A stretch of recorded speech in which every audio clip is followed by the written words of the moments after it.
दोस्तों समय बहुत कम है, हम अपना सारा समय माननीय मुख्यमंत्री जो के देना चाहता हूँ। एक बात कह के मैं अपनी बात समाप्त करता हूँ। दोस्तों वक्त बहुत कम है, पूरा जोर लगा दो। उसको मैं समझाता हूँ, उसको आप समझा दो, तो देखिए कैसा भूचाल आएगा। देने की बात की थी, लेकिन बदले में इन्होंने सिर्फ 2 करोड़ नौकरियां छीनने का काम किया है। कोरोना काल के वक्त भी जो लोग बेरोजगार हुए थे और अलग अलग प्रदेशों से मजबूरी में अपना काम छोड़ के वापस यहाँ आना पड़ा था, उनको आज तक रोजगार नहीं मिला है। और जब भी हमारे युवा साथी भाई बहन अपनी रोजगार के लिए या नौकरी के लिए मांग रखने जाते हैं सरकार के पास, तो इनको ये बदले में सिर्फ लाठी और डंडे ही देती है। वहीं आदरणीय बहन जी, उन्होंने अपने कार्यकाल के बाद पूरे प्रदेश में 23,50,000 लोगों को, खासतौर से युवाओं को नौकरियां दी थी, जिसके चलते उस समय लगभग 1 लाख सफाई कर्मचारियों को भर्तियां दी गई थी। और उस समय आदरणीय बहन जी ने टीचर्स को पूरा मान सम्मान दिया था, जिसमें लगभग 2 लाख अध्यापकों को नौकरियां दी गई थी। साथियों, आदरणीय बहन जी ने सब समाज के सभी वर्गों के लोगों के लिए एक समान कार्य किया है। उन्होंने सरकार हमें आते ही और मुख्यमंत्री बनते ही सबसे पहले सामान्य वर्ग की भर्तियों पे लगी रोक को हटाने का काम किया है, जबकि ये सरकार तो आरक्षण के नाम पे भी इस प्रदेश की जनता को और इस देश की जनता को धोखा देने का काम कर रही है। चाहे रेलवेज हो या और कोई भी सरकारी यूनिट हो, सब एक एक करके प्राइवेट कंपनीज को बेच रही है। साथियों, ये आप सब अच्छे से जानते हैं कि प्राइवेट ऑर्गेनाइजेशंस में कोई आरक्षण नहीं चलता है, तो किस बात की सरकारी नौकरी और किस बात का हमारे युवाओं का सुरक्षित और बेहतर भविष्य।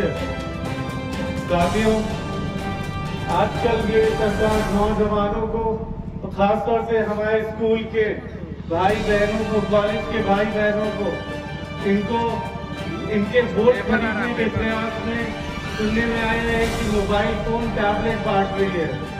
एक बात बताइए, इनको मोबाइल फोन टैबलेट बांट रहे हैं जो, इनको अब याद आई है 2 साल पहले ये लोग कहाँ थे, जब इस प्रदेश के हमारे युवा भाई बहन, युवा बच्चे जो मजबूरी में गरीबी के कारण जो स्कूल बंद थे, घरों से पढ़ाई चल रही थी, तब इनको मोबाइल फोन की जरूरत थी, लैपटॉप टैबलेट की जरूरत थी। तब ये लोग कहाँ थे? तब इनको नहीं ध्यान था कि इनकी पढ़ाई के लिए तब ये बांटना चाहिए था। अब जब इलेक्शन पास आ गया है, तब बस ये लुभाने के लिए और आपका वोट खरीदने के लिए ये मोबाइल फोन टैबलेट बांट रहे हैं। इसी चक्कर में हमारे कितने युवा गरीब बच्चे 2 साल पीछे हो गए अपनी पढ़ाई में।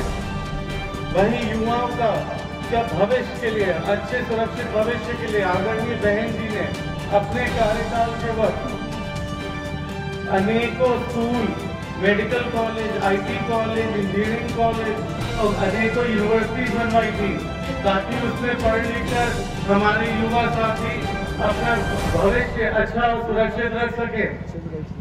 ये सरकार सिर्फ अखबारों में और पेपर में, ऐड में खाली अपनी तस्वीरें छपवा के अपने काम गिनाती है, जो कि कहीं कोई काम नहीं हुआ है। और इसके लिए वो 300 करोड़ हर महीना खर्च करती है। ये मैं नहीं कह रहा, RTI में निकला है। और अगर एक महीने में 300 करोड़ तो एक साल में 3600 करोड़ और 5 साल में तो 18,000 करोड़। अभी 6 महीने का तो पता भी नहीं, 5 साल में 18,000 करोड़ ये खाली अपनी तस्वीरें छापने में खर्च कर चुके हैं। यही पैसा अगर हमारे नौजवान भाई बहनों को नौकरियां दिलाने में, उनका भविष्य सुरक्षित करने में लगा देते, तो शायद उनको जरूरत ही नहीं पड़ती। साथियों, इसीलिए मैं चाहूंगा, क्योंकि ये ऐड वैड करके अपने फर्जी प्रचार करके सोशल मीडिया के माध्यम से ये गलत इस्तेमाल करते हैं। इस समय सोशल मीडिया एक सबसे बड़ा हथियार है। मैं आप सबसे, चाहे कोई भी वो छोटे से छोटे शहर में, गांव में हो या बड़े से बड़े शहर में हो, हर कोई सोशल मीडिया का इस्तेमाल करता है। मैं आप सबसे कहना चाहूंगा कि ये सब लोग इस सरकार के इसका सबसे गलत इस्तेमाल करते हैं और अपनी झूठी बातें, फर्जी के प्रचार अपने इसी के माध्यम से फैलाने का काम करते हैं। इसीलिए मेरा आप सबसे अनुरोध है कि हमसे आप सोशल मीडिया के माध्यम से जुड़िए और वहाँ पे जो भी लोग अपनी तकलीफें सरकार तक नहीं पहुँचा पा रहे या नहीं सुनी जा रही है, आप सोशल मीडिया के माध्यम से हमसे जुड़कर अपनी तकलीफें, अपनी दिक्कतें हम तक रख सकते हैं और उनकी आपकी सारी तकलीफें नोट करी जाएंगी। और मैं पर्सनली मैं आपको वादा करता हूँ कि आपकी एक एक बात और तकलीफ आदरणीय बहन जी तक पहुँचाने का काम मैं करूँगा। और आदरणीय बहन जी ने वादा किया है मुझसे कि जितनी तकलीफें हैं युवाओं की, खास तौर से युवा भाई बहनों की जितनी तकलीफें और दिक्कतें अभी जो चल रही हैं, उनकी सारी तकलीफों का आदरणीय बहन जी सीएम बनते ही सबसे पहले समाधान करने का और पूरा प्रयास करेंगी। इसीलिए मैं चाहूंगा आप सब लोग सोशल मीडिया के माध्यम से इस सरकार के फर्जी प्रचारों का और झूठे अफवाहों का खुलकर विरोध करिए। साथियों, मेरे पास बातें बहुत है आप तक रखने के लिए, कहने के लिए, लेकिन आप लोग काफी देर से यहाँ आए हुए हैं मेरे आदरणीय पिताजी के विचार समझने।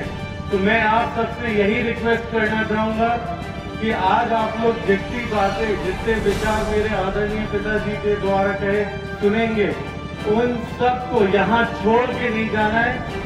उन सबको अपने जो भी आपको डराए दबाए उसको बस इतना बता देना है कि आदरणीय बहन जी आ रही हैं। वो खुद ब खुद डर के कहीं अपने घर में या बिल में छुप के बैठ जाएगा। इसीलिए अब किसी से डरने की कोई जरूरत नहीं है किसी को। साथियों, आप सब लोग यहाँ आए, हमारे विचार सुने, इसके लिए मैं तहे दिल से आपको शुक्रिया अदा करना चाहूंगा। और आप सबसे ये वादा करके जाता हूँ कि एक बार नहीं, 2 बार नहीं, 3 बार नहीं, जितनी बार मुझे यहाँ आना पड़ेगा मैं आपके बीच आऊंगा और युवा साथियों की दिक्कतों का और सबकी दिक्कतों का कंधे से कंधा मिलाकर और उसका सामना करने की और उसका समस्या का समाधान करने की पूरी कोशिश करूंगा। पार्टी की तरफ से उसमें भारतीय जनता पार्टी वाले सारे वकील वो भी खड़े हुए थे, वरिष्ठतम वकील खड़े हुए थे उस आदेश को बचाने के लिए, क्योंकि ये लोग आपस में मिले हुए थे और आदेश ही भारतीय जनता पार्टी की तरफ से जारी हुआ था, जिसमें कांग्रेस पार्टी ने उनको समर्थन देने का काम किया। लेकिन सर्वोच्च न्यायालय में पूर्ण पीठ बैठी, 5 जजेस की संवैधानिक पीठ बैठी उसको सुनने के लिए, और उसके बाद इनके 37 वकीलों को सुनने के बाद बहुजन समाज पार्टी की तरफ से बहन महाजी जी ने अकेले हमारे ऊपर ये विश्वास करते हुए हमको उनके विरोध में खड़ा किया और उच्च न्यायालय में भी हम जीते और उच्चतम न्यायालय में भी निर्णय हमारे पक्ष में हुआ, बहुजन समाज पार्टी के पक्ष में हुआ। और ये खुलासा हो गया उस निर्णय से कि ये भारतीय जनता पार्टी ने समाजवादी पार्टी की सरकार बनवाने का काम किया था। तो ये दोनों इसके बाद भी अनेकों बार आप देख चुके हैं, तस्वीरें भी देख चुके हैं, इनकी बातें भी सुन चुके हैं। पार्लियामेंट के अंदर श्री मुलायम सिंह यादव जी ने समाजवादी पार्टी के तत्कालीन मुख्यमंत्री और मुखिया श्री मुलायम सिंह यादव जी जब दोनों लोग थे तो आपने सुना होगा उनका भाषण, उन्होंने आशीर्वाद दिया, कहा मैं आशीर्वाद देता हूं श्री नरेंद्र मोदी जी को कि आप प्रधानमंत्री बनिए इस देश का, और ये उन्होंने आशीर्वाद देने का काम